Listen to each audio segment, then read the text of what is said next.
이 새벽 우리에게 주신 하나님 말씀은 잠언 24장 1절에서 22절까지의 말씀입니다. 잠언 24장 1절에서 22절까지의 말씀입니다.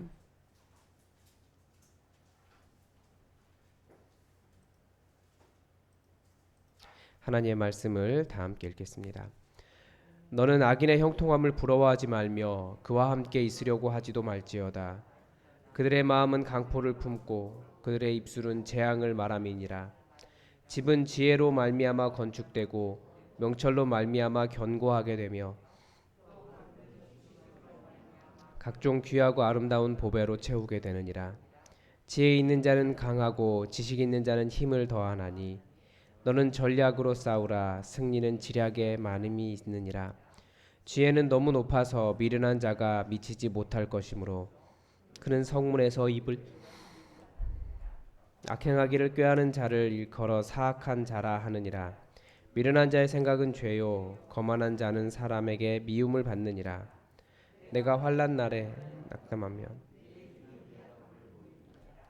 너는 사망으로 끌려가는 자를 건져주며 사륙을 당하게 된 자를 구원하지 아니하려고 하지 말라. 내가 말하기를 나는 그것을 알지 못하였노라 할지라도 마음을 저울질하시는 이가 어찌 통찰하지 못하시겠으며 내 영혼을 지키시는 이가 어찌 알지 못하시겠느냐. 그가 각 사람의 행위대로 보응하시리라. 내 아들아 꿀을 먹으라. 이것이 좋으니라. 송이 꿀을 먹으라. 지혜가 내 영혼에게 이와 같은 줄을 알라. 이것을 얻으면 정령이 내 장래가 있겠고 내 소망이 끊어지지 아니하리라. 악한 자여 의인의 집을 엿보지 말며 그가 쉬는 처소를 헐지 말지니라. 대저 의인은 7번 넘어질지라도 다시 일어나니와 악인은 재앙으로 말미암아 엎드러지느니라. 내 원수가 넘어질 때에 즐거워하지 말며 그가 엎드러질 때에 마음에 기뻐하지 말라. 여호와께서 이것을 보시고 기뻐하지 아니하사 그의 진노를 그에게서 옮기실까 두려우니라. 악인의 형통함을 부러워하지 말라. 대저 행악자는 장래가 없겠고 내 아들아 여호와 왕을 경외하고 반역자와 더불어 사귀지 말라. 대저 그들의 재앙은 속히 임하리니 그들의 멸망을 누가 알랴. 아멘. 네, 어제 본문에서는 술 취하지 말 것에 대한 술을 탐닉하고 그렇게 하지 말 것에 대한 것을 이야기하고 이제 오늘 본문에서는 이제 지혜에 대한 이야기를 다시 합니다. 그런데 여기에서 어떤 연관성이 있냐면 앞부분에서 이렇게 악인에 대한 함께하지 못할 사람에 대한 함께하지 말라라고 말하는 대상이 나오는데 그게 이제 앞부분에서는 술꾼 그리고 음녀 이렇게 단순하게 이야기할 수 있죠. 그리고 오늘 본문에서는 이제는 악인의 형통을 부러워하지 말며 그와 함께 있으려고 하지도 말라. 가까이지 말라는 거예요. 그러니까 술 많이 마시고 술에 완전히 술을 너무 좋아하는 사람 만나지 말아라. 그리고 하나님을 경외하지 않는 지식 가진 사람 그리고 또 음녀 음란한 여인 만나지 말아라라고 이야기하고 악인을 만나지 말라라고 이야기합니다. 그런데 가까이 하지 말아야 할 부류가 이제 나오죠. 근데 그와 함께 있으려고도 하지 말지어다라고 이야기합니다. 그러니까 악인의 형통을 부러워하지 말라라고 이야기하는데 왜 그렇겠습니까?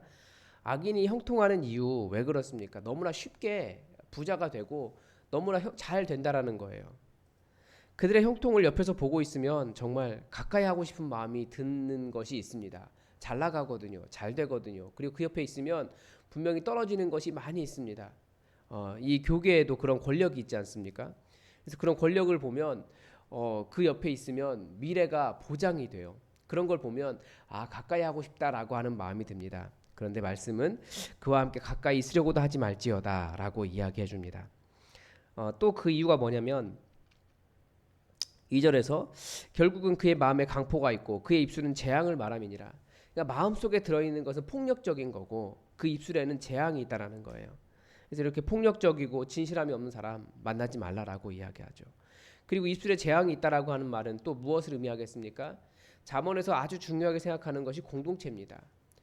우리가 함께 살아가고 있는 더불어 살아가야 되는 사람들의 공동체를 깨는 것을 굉장히 싫어하는데 입술이라고 하는 것이 입술에서 재앙이 나오면 사실 공동체가 깨집니다. 그래서 공동체 관계를 깨는 그런 사람들과 함께하지 말라라고 가르쳐 줍니다.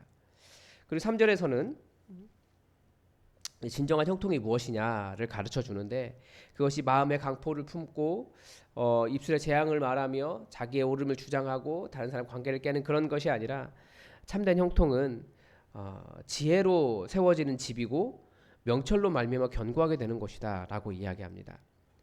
집을 세우는 것은 하나님의 창조 사역과 유사합니다. 없던 것을 만드는 거거든요. 그리스도인들은 인간 자체는 하나님의 창조성을 닮아 있어요. 계속 무엇인가를 만들려고 해요.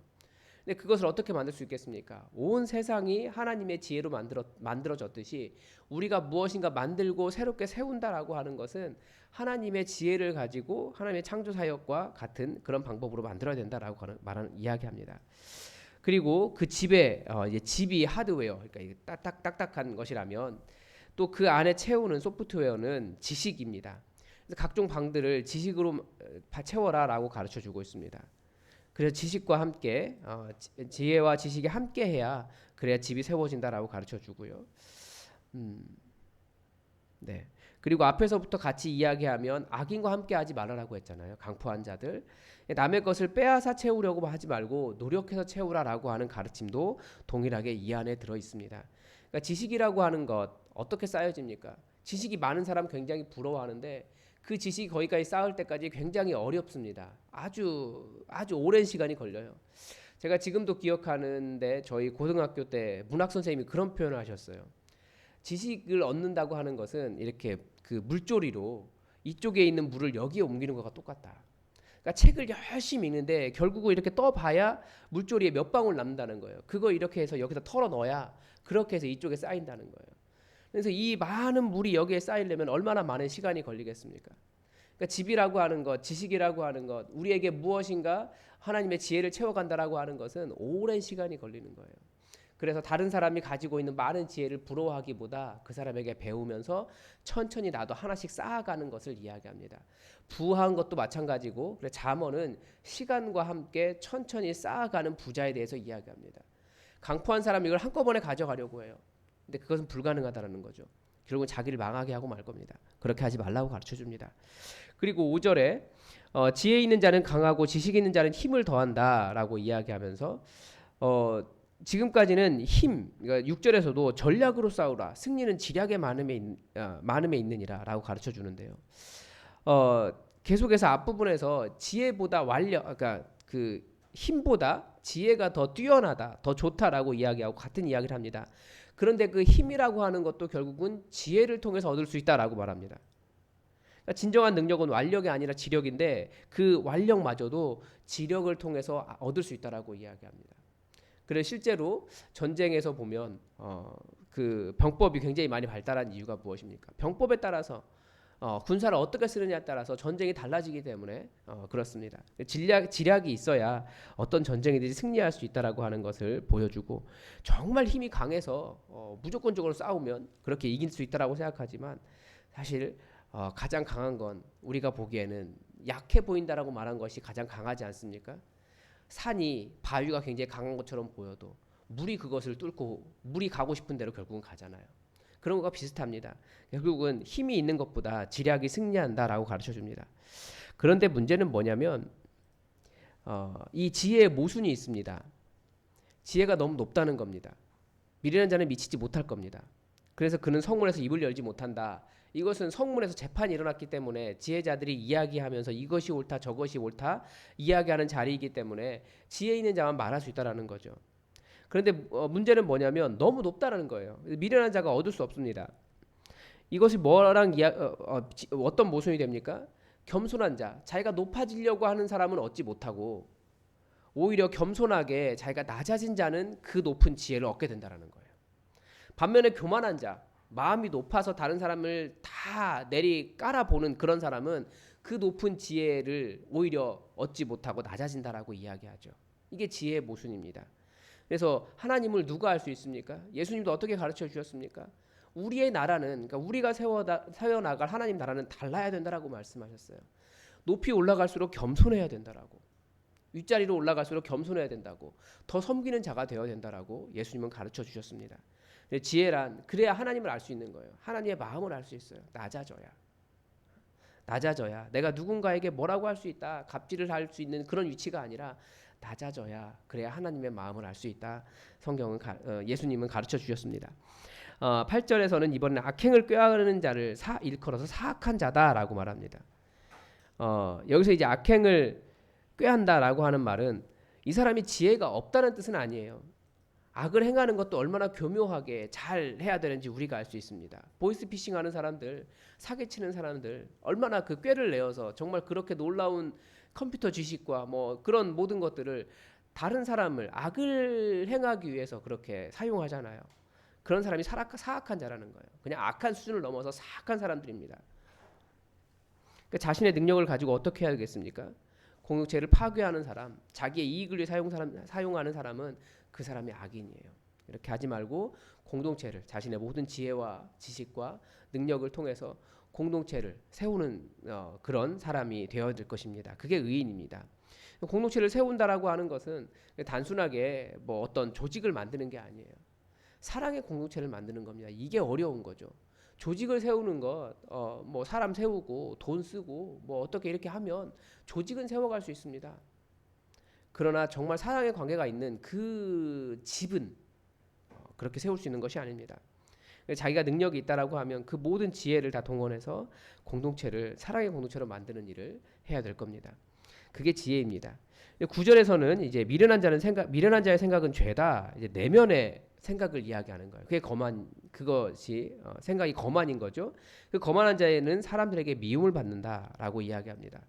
그러니까 내면의 생각이 뭐 어떻게 돌아가는 것은 다 통제가 안 됩니다. 머리는 사실은 자극 받는 대로 다 생각을 하거든요. 눈에 보이는 대로 사실 다 생각을 해요. 중요한 건 뭡니까? 이게 겉으로 드러날 때가 문제인 거죠. 내면적인 생각이 거만한 행동으로 나타날 때 결국 그 사람은 미워함을 받는다라고 이야기합니다. 그래서 머릿속은 사실은 우리가 보는 대로 뭐 느끼는 대로 계속해서 다 돌아갑니다. 모든 생각이. 그걸 입 밖으로 내거나 자기 행동으로 드러날 때 그 사람이 미움을 받는다라고 가르쳐 줍니다. 그리고 이제 10절에서 내가 만일 환난 날에 낙담하면 내 힘이 미약함을 보임이니라. 아까 앞 부분에서 힘이 미약한 자, 왜 미약하다라고 이야기했냐면 지혜가 없을 때라고 이야기했습니다. 그래서 지혜가 완력을 이긴다, 힘을 이긴다라고 말했지만 그 안에 담겨 있었던 말은 뭐냐면 그 힘마저도 지혜를 통해서 얻을 수 있다라고 가르쳐 줬습니다. 환난 날에 낙담하면, 그러니까 어려움이 닥쳐왔을 때 자기가 그것을 이기지 못하면 자기에게 지력이 없는 거예요. 그래서 이길 수 있을 만한 힘이 없다라고 이야기합니다. 그래서 내 힘이 미약함을 보임이라. 결국 어떻게 하라는 겁니까? 지혜의 힘을 발휘하고 평소에 계속해서 안전할 때 자기의 지혜를 계속 쌓아가야 됩니다. 그래야 환난 날에 낙담하지 않는 힘을 얻을 수 있습니다. 지혜는 여호와 하나님을 경외하는 것입니다. 그래서 환난 날에 어디로 가야 될까요? 하나님의 말씀으로 가셔야 됩니다. 특별히 어디로 가면 좋을까요? 저는 여러분들에게 시편으로 가라고 말씀드리고 싶습니다. 시편에는 낙담한 자가 하나님을 의지하며 하나님을 경외하며 하나님으로부터 얻는 지혜를 가지고 하나님의 응답을 받은, 그래서 그 힘입어서 일어난 사람들의 기록이 시편에 가득합니다. 그 고백이 가득해요. 그래서 모든 사람이 모든 환경에, 특히 낙담한 자가 자기의 상황에 다 적용할 수 있는 것이 시편입니다. 거기에 나오는 원수들, 질병의 상황이기도 하고 또 나를 힘들게 하는 상황이기도 하고 수많은 원수들이 왜 존재하게 되는가를 시편 속에서 배울 수 있습니다. 그래서 시편을 여러분 열심히 묵상하십시오. 시간 나는 대로 시편을 읽으시고, 제가 아침에 10분, 점심에 10분, 저녁에 10분 말씀드렸는데 그때마다 여러분 시편을 읽으시면서 혹시 여러분에게 들리는 사탄의 참소들을 시편의 말씀을 통해서 또 그렇게 이겨나가십시오. 그러면서 여호와 하나님을 경외하는 법을 배우고 그 모든 것을 이겨나가는 진리를 배우시기 바랍니다. 그리고 11절부터는 이제 그 11절에서 말하는 것은 사회적 불의를 당하고 있는 약자를 보호하라는 겁니다. 사망으로 끌려가는 자를 건져주고 살육을 당하게 된 자를 구원하지 아니하려고 하지 마라. 이것은 우리 일상에서도 많이 보죠. 그런 사람들에게 눈 감지 말라는 거예요. 내게 좋지 못하다고, 그리고 나는 그냥 눈 감고 지나가도 괜찮다라고 그렇게 하지 말라는 겁니다. 그런데 이 사망으로 끌려가는 자를 건져주는 것, 물론 해외에도 있어요. 선교지에도 있고 아주 많은 일이 있습니다. 그런데 우리가 끌려가는 자는 지금 현장성이에요. 그래서 더 우리 주변에 그런 사람이 있으면 건져주라라고 가르쳐줍니다. 그리고 그런데 하나님은 어떤 분이시냐? 사람의 마음을 아시는 분이십니다. 그리고 우리의 영혼을 지키시는 이가 하나님이십니다. 그래서 어떻게 된다고요? 어찌 알지 못하느냐? 그가 각 사람의 행위대로 보응하시리라. 그 사람이 다른 사람을 환난해서 사망으로 끌려가는 자를 건져 주었으면 하나님도 그 사람을 건져 주실 것이다라고 가르쳐 주십니다. 근데 반면에 자기가 그것을 외면하고 다른 사람을 돕지 않으면 하나님도 결국 그 사람을 돕지 않으실 것이다. 네가 고통당할 때 하나님도 너를 외면하실 것이다 라고 하는 경고를 주고 있습니다. 그리고 13절 14절은 이번에는 이게 13절 14절이 한꺼번에 묶여 있는 내용으로 볼 수 있습니다. 꿀을 먹으라는 거예요. 이게 좋다라는 거예요. 송이꿀을 먹으라. 이 송이꿀이 송이꿀 제가 어떤 게 맞는지 모르겠는데 뭐냐면 꿀이 너무 많아서 이렇게 흘러나는 겁니다. 석청이 막 꿀이 흐르고 있는 거예요. 그걸 먹으라는 거예요. 그것이 내 입에 달다. 그런데 지혜도 이와 같다. 지혜도 너무나 달기 때문에 그 지혜를 먹으라라고 이야기합니다. 그래서 성경은 뭐라고 이야기합니까? 하나님의 말씀이 꿀송이보다 달다라고 가르쳐줘요. 그래서 이 송이꿀을 먹는 즐거움과 유익을 지혜를 얻는 유익에 비유하고 있습니다. 이 지혜가 뭐라고요? 하나님 만나는 거예요. 환난 날에 하나님의 힘을 의지하는 법. 그래서 말씀을 통해서 여러분 하나님을 의지하는 법, 하나님을 아는 지혜를 갖고 소망을 얻으시기 바랍니다. 그리고 15절 16절은 이번에는 그 악한 자가 의인의 집을 엿본다. 이게 의인의 집을 무너뜨리려고 하는 겁니다. 그리고 그가 쉬는 처소를 헐려고 한다라는 거예요. 그런데 의인은 7번 넘어질지라도 다시 일어난다. 악인은 재앙으로 말미암아 엎드러지느니라. 의인이 넘어지지 않는 것이 아닙니다. 근데 의인에게는 무슨 힘이 있습니까? 다시 일어날 힘이 있습니다. 하나님의 말씀은 다시 일어날 힘을 줍니다. 그래서 의인을 무너뜨리려는 악인의 시도는 계속될 것이다라고 가르쳐줘요. 심지어 7번이라고 이야기하고 있습니다. 얼마나 의인의 삶이 어려운지 알 수 있겠죠.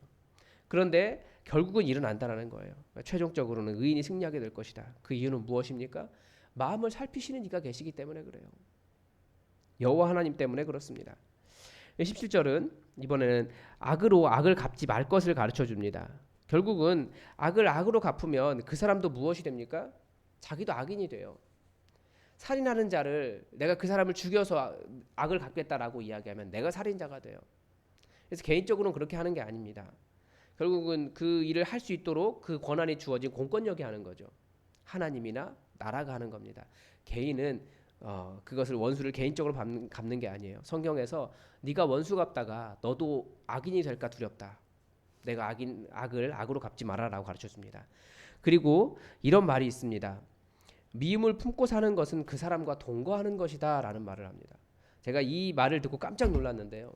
사람이 다들 마음속에 약간 미워하는 마음이 사실은 있습니다. 누군가에 대한 원망이 있어요. 그런데 그러면 그 사람에 대한 미움을 품고 계속해서 내가 그 사람을 묵상합니다. 뭐 내가 그 사람 좀 되지 말아야지 라고 생각을 하지만 어느 순간 나도 그렇게 될지도 모르겠어요. 그런데 제가 이 말을 듣고 깜짝 놀랐어요. 미움을 품고 사는 것은 그 사람과 동거하는 것이다. 정말 그 사람과 함께하기 싫어서 미워하는데 보니까 나는 그 사람과 살고 있더라는 거예요. 그래서 원수를 마음에 품지 말고 사실은 놓아버리고 용서하고 그리고 더 가능하면 사랑할 수 있으면 더 좋겠죠. 그러나 그렇게 하는 것은 어떻게 악을 품고서 불을 품고서 타지 않겠느냐라고 하는 것과 똑같아요. 다 품어낼 수는 없습니다. 그러나 그 사람을 계속 마음에 품고 묵상하면서 그 사람과 함께 살아갈 필요는 없습니다. 그래서 우리가 악을 뭐라고 할까요? 이렇게 내 마음에 품고 살지 말고 그것을 모든 진노를 하나님께 맡기시기 바랍니다. 그게 이제 다음에 가르쳐 주는 겁니다. 21절에 내 아들아 여호와와 왕을 경외하고 반역자와 더불어 사귀지 말라. 대저 그들의 재앙은 속히 임하리니.